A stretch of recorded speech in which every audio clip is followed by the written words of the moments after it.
하나님 말씀 보겠습니다. 마가복음 12장 마가복음 12장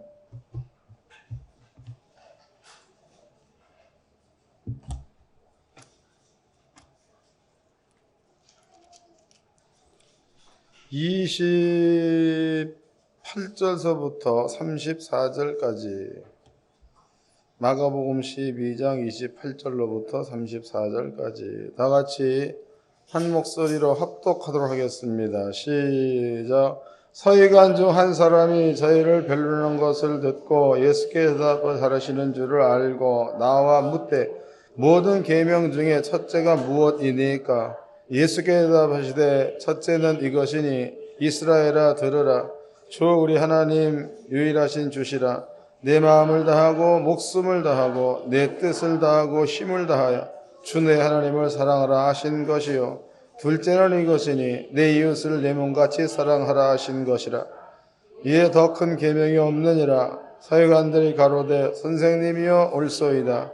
하나님은 한 분이시요 그 외에 다른 이가 없다 하신 말씀이 참이시니이다. 또 마음을 다하고 지혜를 다하고 힘을 다하여 하나님을 사랑하는 것과 또 이웃을 제 몸같이 사랑하는 것이 전제로 드리는 모든 번제물과 기타 제물보다 나으니이다. 예수께서 그 지혜 있게 답하심을 보시고 이르시되 내가 하나님의 나라에 멀지 않도다 하시니 그 후에 감히 묻는 자가 없더라. 아멘. 여러분께 오늘 설명해 드릴 말씀의 제목은요, 하나님을 사랑하는 방법입니다. 하나님을 사랑하는 방법. 마가복음 12장 28절서부터 34절까지 그 내용은요, 예수님과 서기관 혹은 이스라엘 민족 가운데 그래도 성경 꽤나 알고 있는 이런 사람들과의 대화입니다. 여기에 서기관이 묻습니다. 예수님, 가장 큰 계명이 첫째 되는 계명이 무엇입니까? 이래 물었다고. 예수님의 대답이 제가 다시 읽어드리겠습니다. 30절입니다. 30절.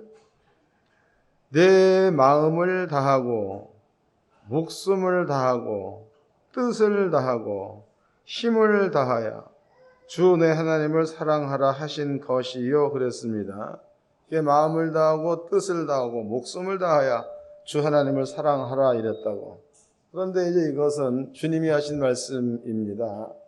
때문에 여러분들은요, 한글이니까 이 말의 의미를 아마 다 알 거네. 이 말 모르는 사람들이 아무도 없을 거다고. 근데 문제는 마음을 다하고가 뭐냐? 목숨을 다하고가 뭐냐? 뜻을 다하고가 뭐냐? 그거를 알아야 하나님을 사랑할 거 아닙니까? 하나님을 사랑하라, 이거 늘 듣는 이야기죠. 이거 아마 모르는 분들 없을 거다고. 그런데 사랑하는 방법을 알아야 여러분들이 하나님을 사랑할 수가 있는 거지, 사랑하는 방법을 모르면 사랑할 수가 없는 겁니다. 여러분들의 말만 사랑해요. 말만. 제가 이제 언젠가 114 안내양한테 이제 전화번호를 물어보기 위해서 전화를 했습니다. 그런데 그 안내양이 전화를 받으면서 고객님 사랑합니다 그래. 그래서 나도 사랑합니다 그랬더니 입을 꽉 다물어 버려. 그래, 한참 있다가 대답을 해. 이게 우리가 그 양반은 내가 누군지 모르잖아. 나도 그 양이 누군지 모른다고. 그런데 그들이 하는 그 말은, 사랑합니다는 그 말에는 사랑이 안 담겨 있는 거지. 전혀 없는 겁니다.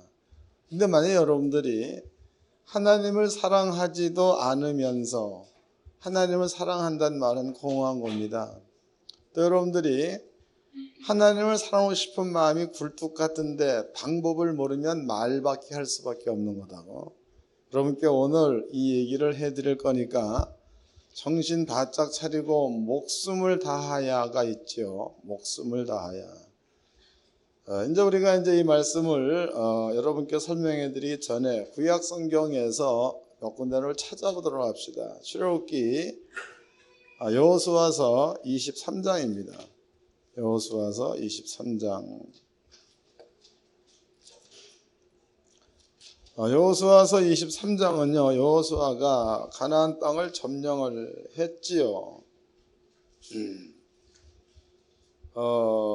점령을 하는 건 다음에, 그 다음에 여호수아가 이스라엘 민족들한테 뭔가를 부탁하는 마지막 설교와 같은 그러한 내용입니다. 23장 2절서부터 읽어드리겠습니다. 여호수아가 온 이스라엘 곧 그 장로들과 두령들과 재판장들과 이스라엘을 불러다가 그들에게 이르되 나는 나이 많아 늙었도다. 너희 하나님 여호와께서 너희를 위하여 이 모든 나라에 행하신 일을 너희가 다 보았거니와 너희 하나님 여호와 그는 너희를 위하여 싸우신 자신이라. 보라, 내가 요단부터 해지는 편 대해까지의 남아있는 나라들과 이미 멸한 모든 나라들 내가 너희를 위하여 제비 뽑아 너희 지팡이의 지파에게 기업이 되게 하셨느니라. 너희 하나님 여호와 그가 너희 앞에서 그들을 쫓으리시니 쫓으사 너희 목전에서 떠나게 하시리니 너희 하나님 여호와께서 너희에게 말씀하신 대로 너희가 그 땅을 차지할 것이라. 그러므로 너희는 크게 힘써 모세의 율법의 책에 기록된 것을 다 지켜 행하라. 그것을 떠나 좌로나 우로나 치우치지 말라 그랬죠. 그럼 여기 보니까는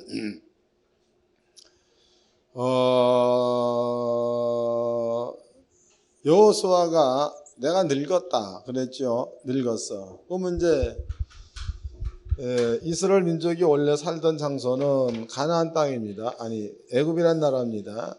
이 애굽이라는 그 나라에서 40년의 광야 생활을 하게 되죠. 그리고 나서 가나안 땅에 들어갔다고. 그리고 이제 가나안 땅에서 이스라엘 민족 여호수아가 이스라엘 민족의 족장들을 모읍니다. 그래서 이제 제비를 뽑았어. 그 제비 뽑은 대로 땅을 분배했다고. 땅. 근데 이게 너무 재밌는 얘기입니다. 땅을 분배했다. 그러면 원래 그 남의 땅을 빼앗으려면 그 땅 주인의 힘을 알아야 빼앗을 수 있는 거 아닙니까? 그런데 여기에는 제비를 뽑았다 그랬지 그 나라 사람들의 힘을 얘기하지 않았다고. 제비를 뽑았다. 그럼 만약에 이스라엘 민족의 숫자가 한 5명밖에 안 되고 여기는 막 숫자가 한 1000만이 된다고 쳐보자고. 1000만. 그러면 1000만 명의 가나안 땅에 사람들이 살고 있는데 이스라엘 민족의 군대는 5배가 안 된다고 쳐봅시다. 그러면 1000만 명과 5명은 싸워서 이길 수가 없는 거죠. 이러한 상황에서는 절대로 제비 뽑을 수가 없다는 거예요. 제비 뽑아도 땅이 내 땅 될 거 아닌 건데 뭐. 그런데 여호수아는 그 땅에 살고 있는 사람의 힘이야 이런 것들을 알아보지도 않고 제비 뽑아서 땅을 나누었다. 그리고 여호와께서 그 땅을 너희한테 주었다라는 얘기를 썼다고. 다시 읽어보겠습니다.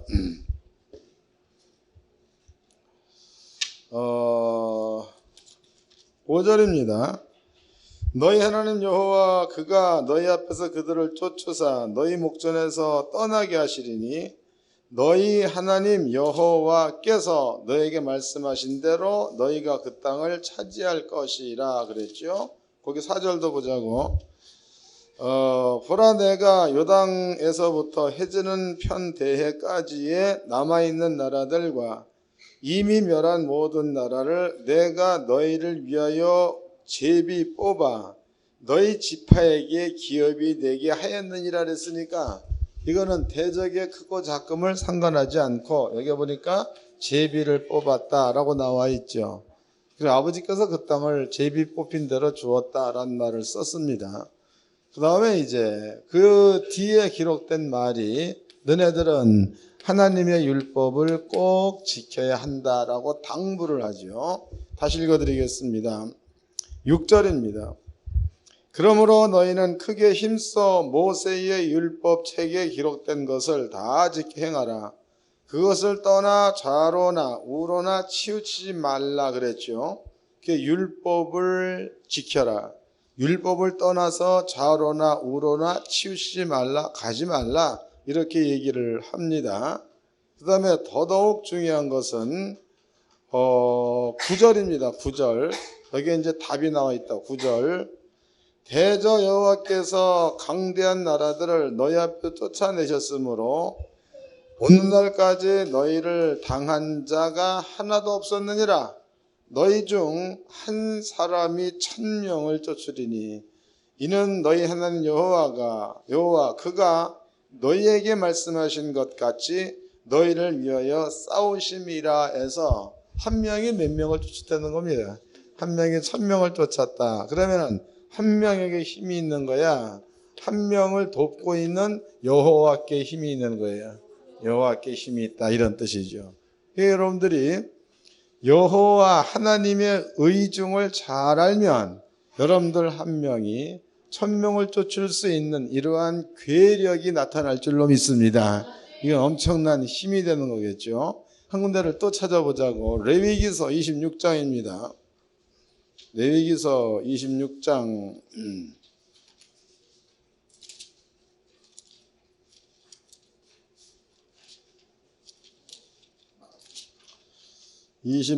3절서부터 읽어드리겠습니다. 26장 3절. 너희가 나의 규례와 계명을 준행하면 내가 너희 비를 그 시후에 주리니 땅은 그 산물을 내고 밭의 수목은 열매를 맺을지니라 해서, 그럼 여기에 지금 하나님의 계명에 순종하면 밭은 그 산물을 낸다는 거죠. 산물. 이 얘기는 뭘 뜻하는가 하면 해마다 풍년들게 하겠다 그런 뜻이라고. 건너뛰어서가 아니에요. 해마다 풍년들게 하겠다. 거기에 적혀 있는 말이 하나님의 말씀에 순종하면 이런 말이 기록되어 있습니다. 그 다음을 또 읽어보도록 하겠습니다. 6절입니다. 내가 그 땅에 평화를 줄 것인즉 너희가 누구나 너희를 두렵게 할 자가 없을 것이며 내가 사나운 짐승을 그 땅에서 제할 것이요 칼이 너희 땅에 두루 행하지 아니할 것이요 해서 누구나 너희를 두렵게 할 자가 없다라는 말을 썼다고. 여기에서 이 말을 간단히 이해를 해보면 대적을 앞에 두고는 잘 수가 없는 겁니다. 그런데 대적을 앞에 두고 잔다 그래도 두려움이 없다 이런 뜻이 되겠죠. 그 다음에 그 땅에 사나운 짐승을 그 땅에서 제할 것이다. 그 다음에 여기에서 사나운 짐승이라는 말은 영적인 얘기도 있고 육적인 이야기도 있죠. 그 영적인 이야기는 악한 영들을 말하는 거고, 육적인 이야기는 실제로 사나운 짐승들, 불뱀이라든가 또 사자라든가 또 호랑이 이런 것들이 그 땅에서 사람이 보일 수 있는 길에서 제하겠다 이런 얘기를 하신 겁니다. 그 다음에 또 7절입니다. 7절. 너희가 대적을 쫓으리니 그들이 너희 앞에서 칼에 엎드질 것이라. 너희 5이 100을 쫓고 너희 100이 10,000을 쫓으리니 너희 대적들이 너희 앞에서 칼에 엎드질 것이며 이랬죠. 그게 100명이 몇 명을 쫓는다는 거예요. 100명이 10,000명을 쫓는다 이런 말이 기록되어져 있습니다. 이것도 굉장한 사건인 거죠. 그럼 이제 우리가 두 군데를 찾아보았다고. 여호수아서에서도 하나님의 율법은 너희들이 잘 지키면 한 명이 1000명을 쫓을 거다. 또 레위기서에서도 아버지 말씀에 잘 순종하면 5이 100을 쫓고 100명이 10,000명을 쫓을 거다 이랬으니까 여기에서 이 모든 내용들은요 사람의 힘을 말하는 게 아니고 하나님의 힘을 말하는 거다고. 한 명이 있다. 하나님이 그 한 명과 함께하면 한 명이 1000명을 이길 수가 있다. 그런데 실제적으로 이러한 사건들이 일어났지요. 여호수아 시대는 당연한 거고 다윗 시대도 일어났습니다. 다윗 시대 찾아보겠습니다. 사무엘 하입니다. 23장을 보겠습니다. 사무엘 하 23장. 8절서부터 읽어드리겠습니다. 사무엘 하 23장 8절. 다윗의 용사들의 이름이 이러하니라. 다구몬 사람 요새 바세벳이라고도 하고 예센 사람 아디노라고도 하는 자는 군장의 두목이라. 저가 한때에 800인을 쳐 죽였더라 해서 한 명이 800명을 죽였대. 그럼 성경대로 된 거죠. 그 다음에 또 보겠습니다. 9절. 그 다음은 아우아 사람 도대 아들 엘루아살이니 다윗과 함께한 세 용사 중에 하나이라. 블렛 사람이 싸우려고 모임에 이스라엘 사람들이 물러간지라. 세 용사가 싸움을 두두고 저가 나가서 손이 피곤하여 칼에 붙기까지 블렛 사람을 치니라. 그날에 여호와께서 크게 이기게 하셨으므로 백성은 돌아와서 제 뒤를 따라가며 노력할 뿐이었더라 해서, 그러면 여기에서의 한 사람이 블렛의 전군과 맞아서 싸웠다 이랬다고. 그 얘기는 아까 우리가 여러분께 읽어드렸던 아버지의 말씀에 순종하면 1명이 1000명을, 아버지 말씀에 순종하면 100명이 10,000명을 바꿔 얘기한다면 이것은 사람의 힘이 아닌 하나님의 힘으로 된다, 이런 뜻을 품고 있는 겁니다. 다윗이라는 사람은 아버지의 율법을 지키는 데에 최선을 다한 자다고 성경을 찾아보겠습니다. 시편 109편입니다. 119편 다윗이 한 말이에요. 시편 119편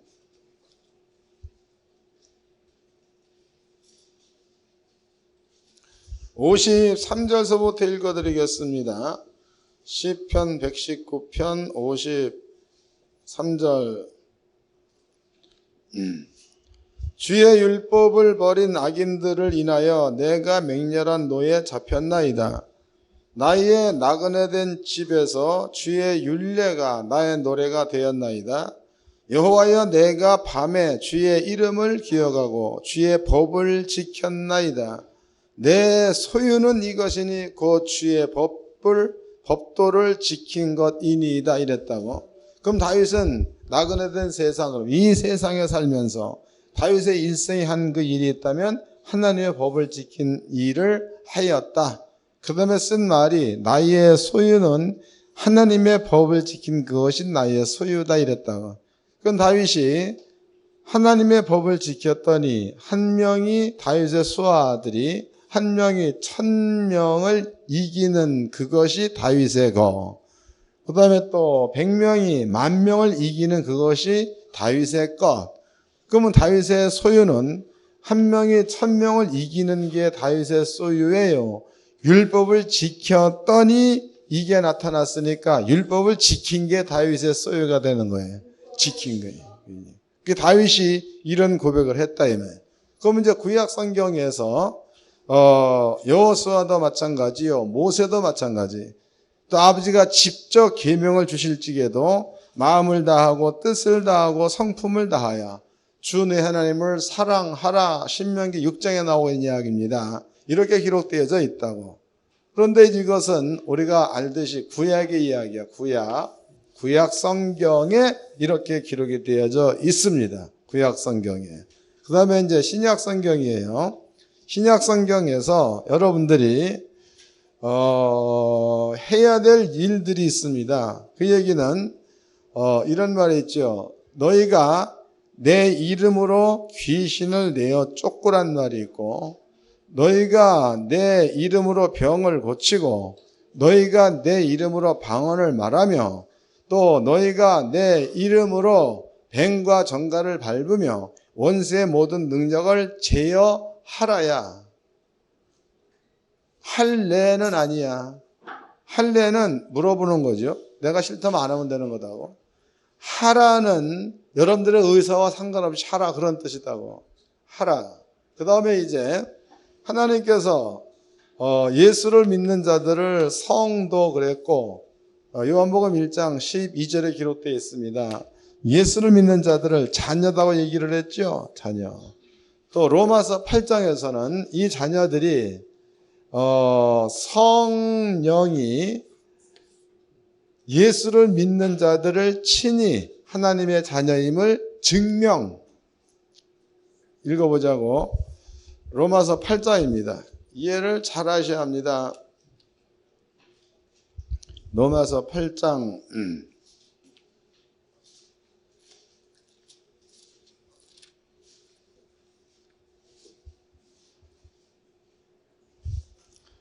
15절서부터 읽겠습니다. 로마서 8장 15절. 너희는 다시 무수하는 종의 영을 받지 아니하였고 양자의 영을 받았으므로 아바 아버지라 부르짖느니라. 성령이 친히 우리 영으로 더불어 우리가 하나님의 자녀인 것을 뭐한대? 증거. 성령께서 우리가 하나님의 자녀인 것을 성령께서 증거한다라고 표현하고 있습니다. 증거. 그러면 증거한다라는 것은 우리가 너무나 잘 알고 있는 그러한 내용인데, 증거한다라는 것은 뭔 얘기냐? 여러분들이 길 가다가 다른 아이가 있습니다. 그럼 이제 그 아이를 아이고 너 예쁘다 해서 애를 데리고 과자를 사주려고 데려간다고 쳐보자고. 근데 지네 엄마가 옆에서 보니까 아무리 봐도 유기나 납치 같아. 그러면 지네 엄마가 목숨 걸고 쫓아와서 말리거나 못 데려가게 하겠죠. 증거야. 지네 엄마란 증거. 그러면 이제 성령께서 친히 우리가 하나님의 자녀인 것을 증거한다 이랬다고. 그럼 이 증거가 너는 내 하나님의 자식이다 이 말만 할 거냐 이거예요. 그게 아니라는 거죠. 왜냐하면 자녀에게는 요한복음 1장에 권세를 주었다고. 권세, 자녀의 권세. 그러면 성령께서 우리가 하나님의 자녀가 되었다는 것에 대한 증거가 작은 일로 나타나는 것이 아니라 1명이 1000명을, 100명이 10,000명을, 5이 100을 쫓는 이런 그 엄청난 일들을 성령께서 하심으로 증거한다라는 뜻이 되는 거다. 이해가 됐죠? 꼭 믿으시길 바랍니다. 그 다음에 이제 오늘 본문의 내용, 오늘 말씀의 제목이 하나님을 사랑하는 방법이에요. 사랑하는 방법. 이제 어떻게 사랑하는 것인가 읽어보자고.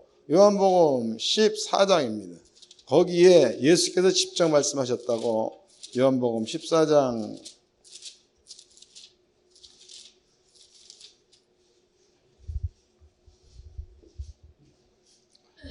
22절서부터 읽어드리겠습니다. 요한복음 14장 20절서부터 14장 20절 읽으면서 깨달아야 합니다. 그날에는 내가 아버지 안에, 너희가 내 안에, 내가 너희 안에 있는 것을 너희가 알리라. 나의 계명을 가지고 지키는 자라야 나를 사랑하는 자니, 나를 사랑하는 자는 내 아버지께 사랑을 받을 것이요 나도 그를 사랑하여 그에게 나를 나타내리라. 아주 예수님께서 명쾌하게 하나님을 사랑하는 방법을 제시를 딱 하고 있는 겁니다. 그럼 여기에서 예수 하시는 말씀이 나의 계명이야. 계명을 가지고 지키는 자 그랬다고. 지키는 자가 하나님을 사랑한다, 예수님을 사랑한다 이랬습니다. 그 다음에 이제 하나님과 예수를 사랑하는 자야. 그 자한테 예수님께서 나타내 주겠다라는 말을 썼으니까, 그럼 예수가 나타나면 어떠한 사건이 일어나느냐? 예수가 나타나면, 여러분들 그 예수가 나타난다라는 그 말은 예수가 했던 일들을 그 사람을 통해서 할 때 나타나는 거다고. 읽어보자고. 요한복음 14장 그 밑에 보겠습니다.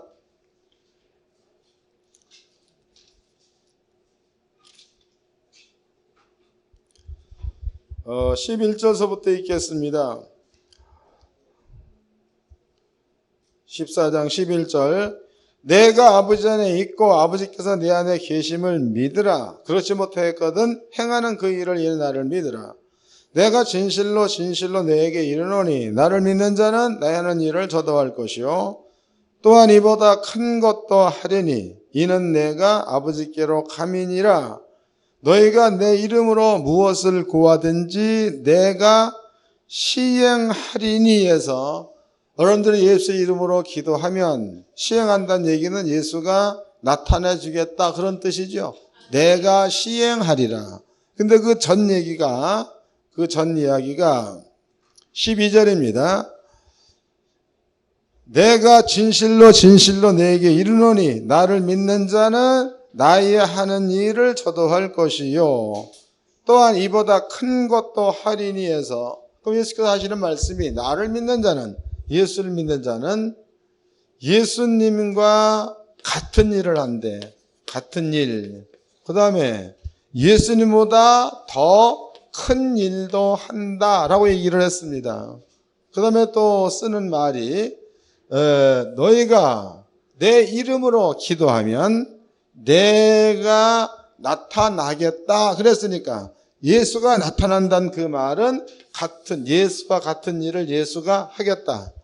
그 다음에 예수보다 더 큰 일을 예수님이 하신다. 이런 차원에서의 나타나겠다라는 뜻이 되는 겁니다. 얼마나 엄청난 얘기냐고. 그러면 지금 이것은 내가 한 그 말이 아니고 예수님께서 하신 말씀이에요. 직접 하신 말씀이다. 그럼 여러분들이 이제 예수를 믿어서 성령을 받았다. 그 말은 성령께서 여러분들이 하나님의 자녀가 되었다는 것을 손수 증거하시겠다라고 기록하고 있고 예수님께서는 계명을 지키는 자가 곧 하나님을 사랑하는 자요. 예수님을 사랑하는 자니 그 자들을 통해서 내가 나타내 주겠다라고 약속을 하셨습니다.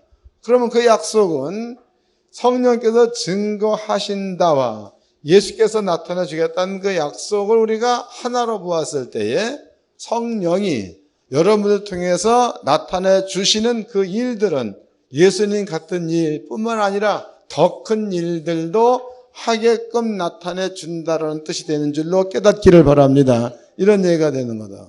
그럼 여러분들은요, 이제 하나님을 사랑하는 것이 뭔가를 알아서 계명을 지키면 하나님을 사랑하는 것이 되는 거고 또 계명을 지키는 자한테는 성령께서 혹은 예수님께서 증거한다, 나타내 주겠다라고 약속을 하셨습니다. 그러면 이제 여러분들은 어떤 것이 하나님을 사랑하는 것인가 방법을 알았습니다. 그러면 계명이 뭐냐? 계명이라는 것은 간단하죠. 예수님께서 세상 죄를 지고 죽으셨습니다. 그리고 부활하셨죠. 부활. 그리고 우리한테 준 것이 많이 있지만은 구원의 일을 주었죠. 그 구원의 일이라는 게 딴 거 없지요. 우리가 하나님의 자녀가 되었다는 거, 구원. 또 여러분들이 예수 이름으로 귀신을 내어 쫓고 이거는 하라야. 또 여러분들이 예수 이름으로 방언을 말하며 방언도 하라는 겁니다. 또 예수 이름으로 죽은 자를 살리고 그랬죠. 그 다음에 이렇게 될 수 있는 이유는 예수가 채찍에 맞았기 때문이다.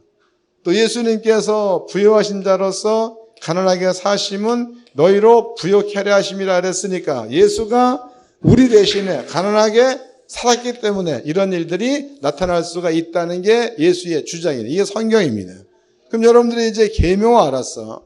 계명 알았으면 여러분들은요, 이 말씀을 지키는 것에 대해서 마음을 여러분들은 담대히 하고 결정을 해야 되겠죠. 이 말씀은 지켜야 되겠다. 결정해야 되는 거예요. 그렇다면은 그 외에도 많은 약속이 있습니다.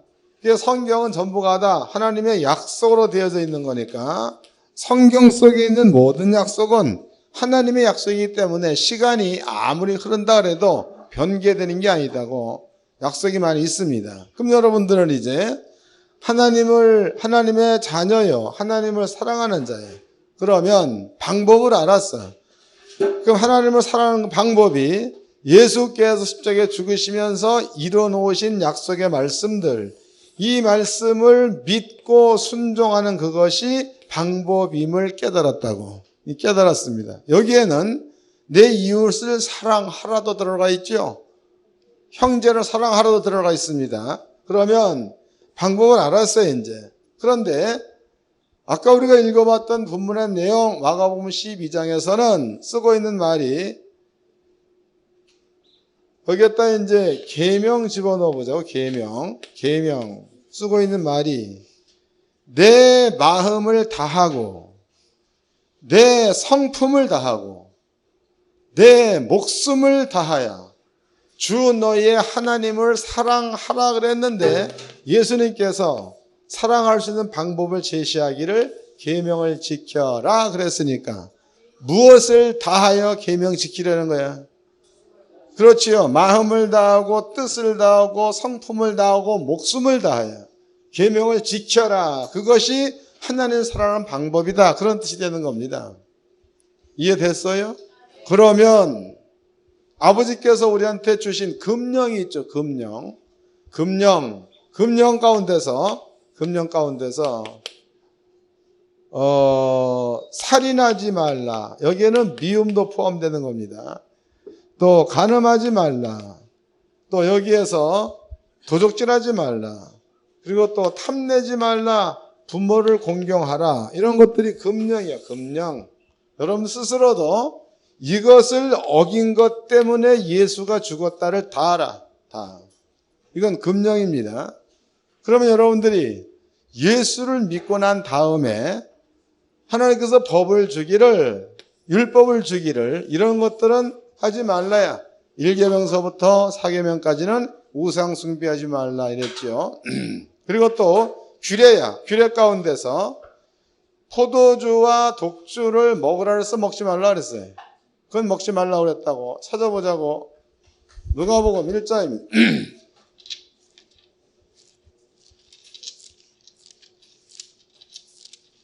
여기에는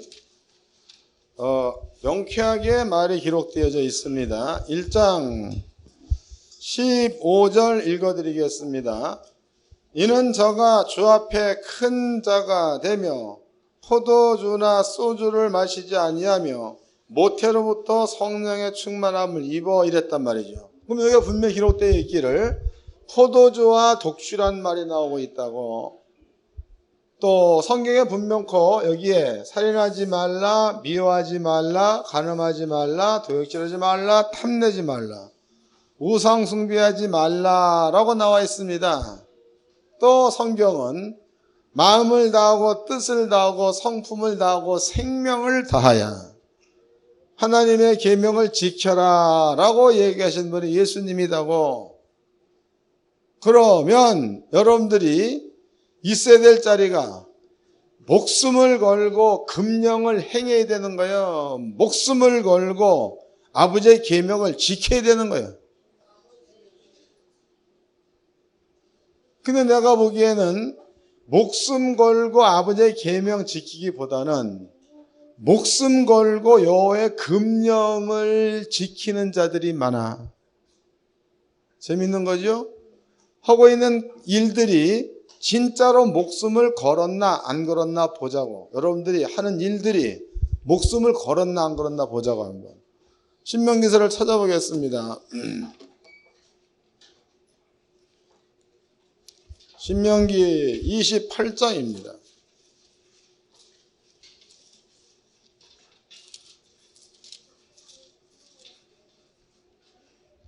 15절 읽겠습니다. 15절.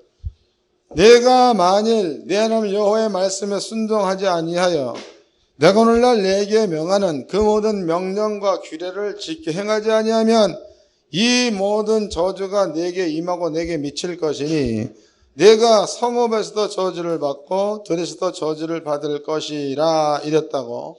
그럼 여기에 하나님의 계명을 지키지 아니하면 저주를 받는다라고 나와 있죠. 맞아? 아버지의 금령을 어기면 다음에 저주가 쫓아온다 이런 뜻이다고. 그 다음에 또 읽어드리겠습니다. 그 다음에 22절입니다. 여호와께서 폐병과 열병과 상한과 학질과 한자와 풍제와 썩는 재앙으로 너를 치시리니 이 재앙들이 너를 따라서 너를 진멸케 할 것이라. 내 머리 위에 하늘은 노시 되고 내 아래 땅은 철이 될 것이며, 하늘은 노시 된다는 말은 비가 오는 데는 거죠. 땅은 철인다고 말은 농사를 날마다 실패한다는 거다고. 여호와께서 비 대신에 티끌과 모래를 내 땅에 내리시리니 그것들이 하늘에서 내 위에 내려 필경한 너를 멸하리라. 여호와께서 너로 내 대적 앞에서 패하게 하시리니 내가 한 길로 그를 치러 나아가서는 그들 앞에서 7길로 통과할 것이며, 내가 또 세계 만국 중에 흩음을 당하고 내 시체가 공중의 모든 새와 딴 진신들의 밥이 될 것이라.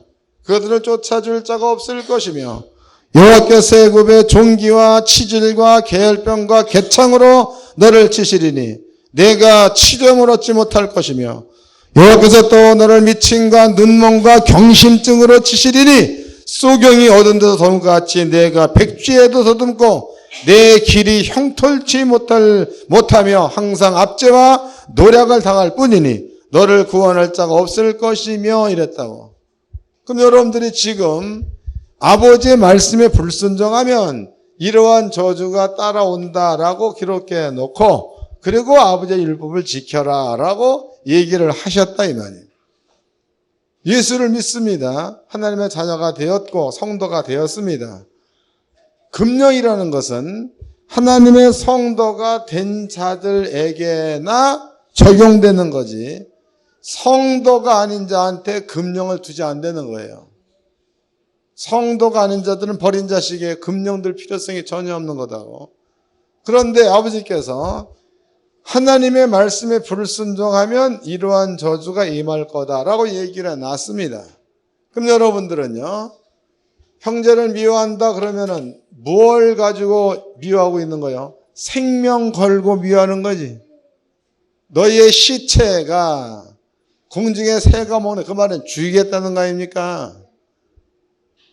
또 가늠하지 말라, 이 얘기는 뭘 뜻하는 거예요? 생명 걸고 하는 짓거리더라고. 또 여기 뭐라고 해서 도질하지 말라, 생명 걸고 하는 거야. 여호와의 금령을 생명 걸고 어기는 거다. 그러고 나서 뭐라고 떠드는가 하면, 예수가 우리 죄를 가지고 죽었으니까 이래도 괜찮다고 그래. 미친놈들이지. 탕자 아시나요? 탕자, 큰아들, 둘째 아들이 탕자죠. 둘째 아들이 하나님의 자기의 재산을 받아가지고 떠났습니다. 그리고 성경에 창기들과 더불어 먹고 마시고 놀다가 돈이 다 떨어졌죠. 그리고 나서 지엄나무 열매를 먹고 돼지를 끌어안고 잤다라고 나와 있습니다. 이게 탕자의 마음 가운데에 우리 아버지의 집에 가면 종이야. 종들도 나보다는 나을 거다. 그래서 집으로 돌아갔습니다.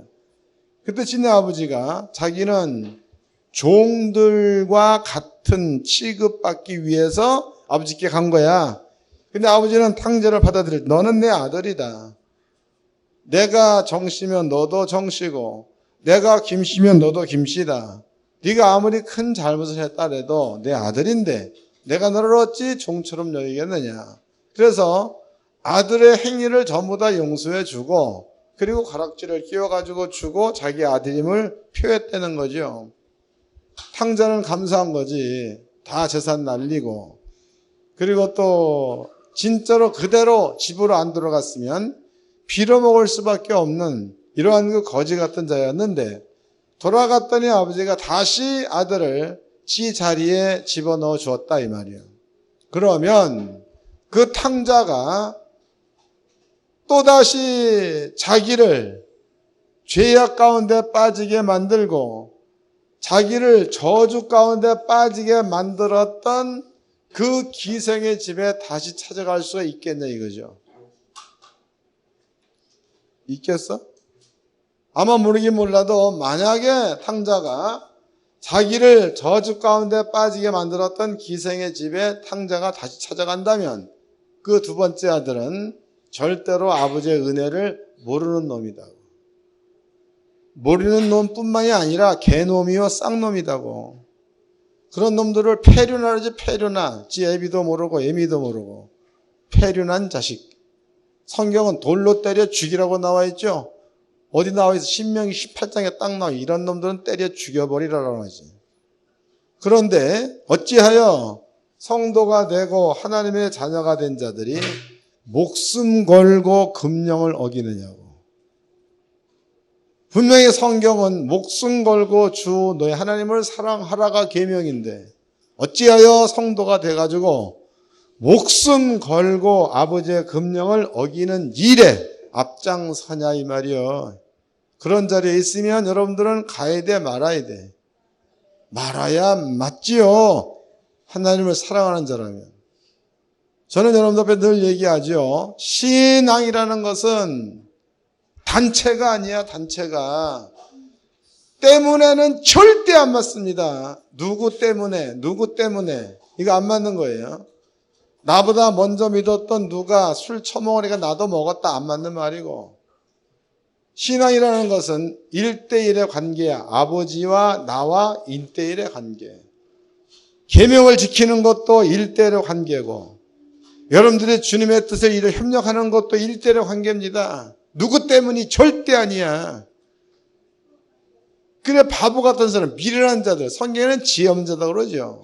그리고 푸주권에 끌려가는 그러한 사람, 미련한 청년 같은 이러한 사람들이 뭔 일만 벌어지면 너 때문이라는 건 누구 때문에. 아이들이 물으면 누구 때문에 이런 얘기를 꼭 쓰지요. 그러나 그건 아니에요. 구원 1대1의 관계, 천국 1대1의 관계, 여러분들의 잘되고 잘못됨도 1대1의 관계라고. 아버지 때문에 이것도 안 맞는 말이야. 형님 때문에도 안 맞는 말이다고. 우리 부모가 맨날 싸워서 나한테는 싸우는 꼴에만 보여줘가지고 내가 오늘 이 모양이 됐다. 그것도 미친 소리야. 인생이 지 인생이지 부모 인생을 대신 사는 거 아니잖아. 신앙생활은 절대적으로 1대1의 관계지, 하나님과 나 사이에 직접적인 관계지 누구 때문이 절대 아닙니다. 여러분들 착각하지 마세요. 교회 와서 누구 때문에 그 멍청이 같은 소리하고 앉았는데 아니요. 여러분도 교회 나오는 거에 대해서 난 늘 얘기합니다.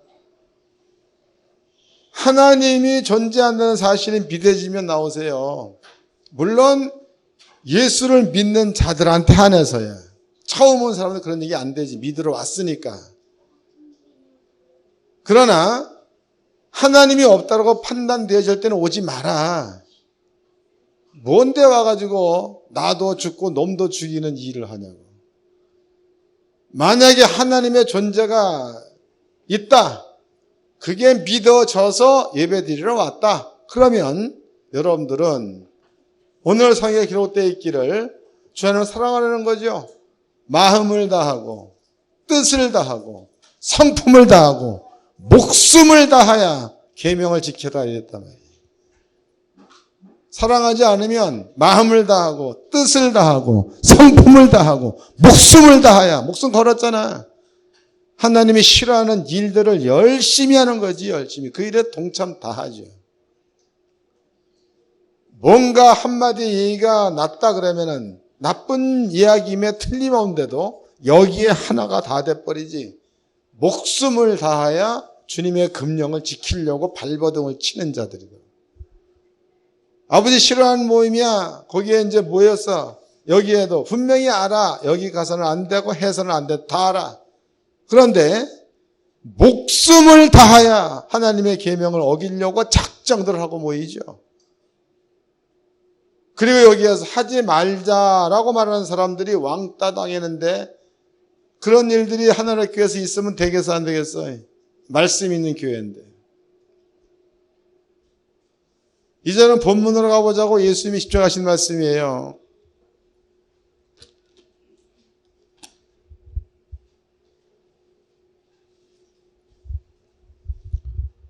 (28절입니다) 마가복음 12장 28절.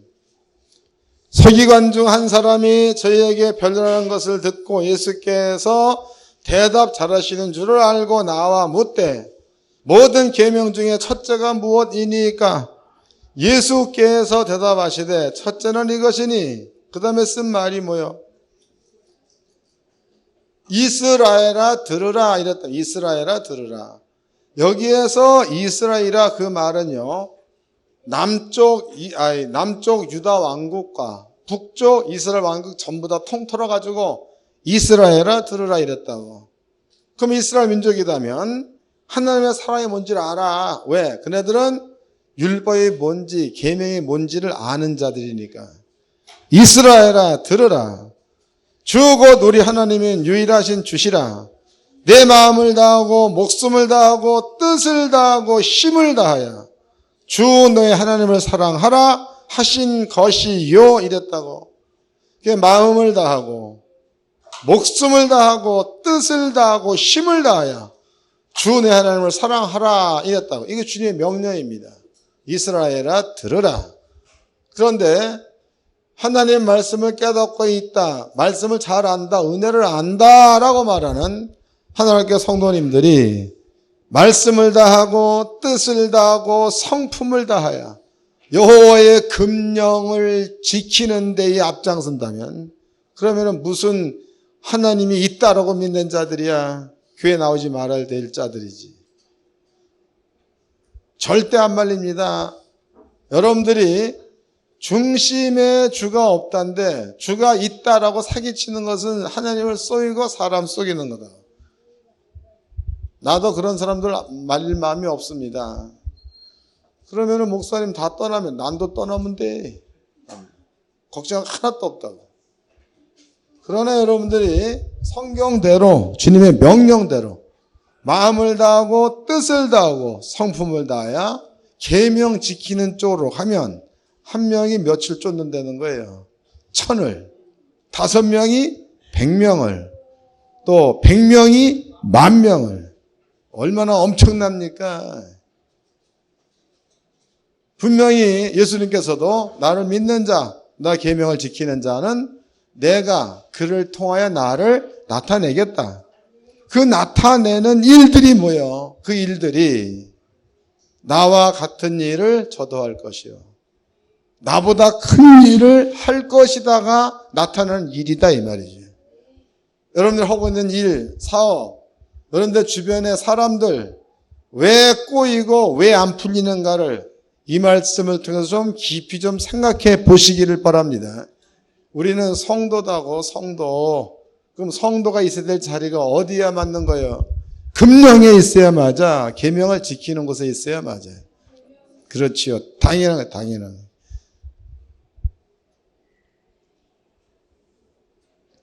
신명기 32장 한 군데를 더 찾아봅시다. 32장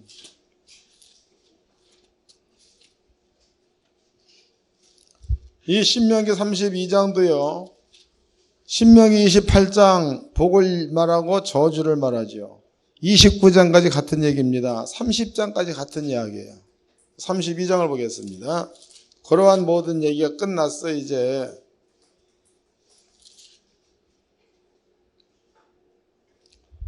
28절서부터 읽겠습니다. 아주 중요해.